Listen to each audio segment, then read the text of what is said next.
सुन राजन, एक और गूढ़ कथा जहां दंड और करुणा साथ साथ चली और सत्य आधा समझने से भ्रम ने जन्म ले लिया। हे राजन, ध्यान से सुनना। यमुना तट की कथा है। यमुना का जल विष से काला हो चुका था। कारण था कालिया नाग, जिसके फनों से विष टपकता जीवन मृत्यु में बदल जाता था। तभी बालक श्री कृष्ण यमुना में कूद पड़े। उनके चरण कालिया के फनों पर पड़े और नृत्य के हर स्पर्श से अहंकार चूर चूर होता चला गया। दंड मिला, पीड़ा मिली और अंततः कालिया पराजित हुआ। कांपते स्वर में कालिया बोला, हे प्रभु, मैं अपराधी हूं, पर विवश भी। हम नागों पर गरुड़ का भय है। जहां गरुड़ पहुंचता है वहां हमारा नाश निश्चित है। इसी भय से मैं यमुना में छिपा। तब श्री कृष्ण ने कहा, जहां मेरे चरण चिन्ह होंगे वहां गरुड़ भी तुझे हानि नहीं पहुंचा सकेगा।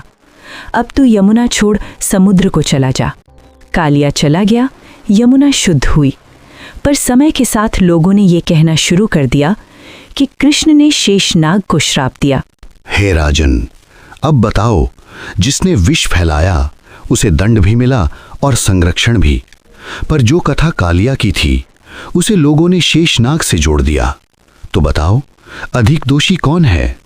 कृष्ण जिन्होंने दंड दिया, या कालिया जिसने विष फैलाया, या वे लोग जिन्होंने सत्य को बिगाड़ कर कहा कि शेषनाग को श्राप मिला?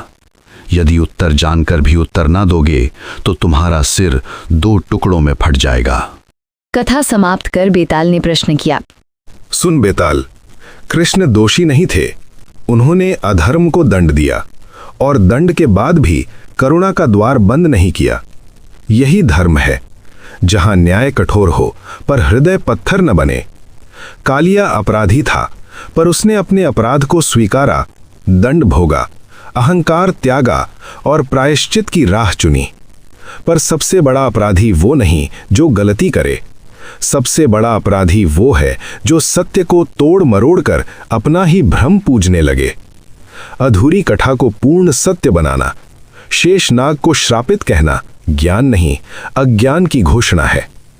विष शरीर को मारता है, पर सत्य का विकृत रूप समय, स्मृति और धर्म तीनों को मार डालता है। तू बोला और मैं चला। प्लीज लाइक, शेयर और सब्सक्राइब करें। बेल आइकॉन दबाना ना भूले। जय महाराष्ट्र।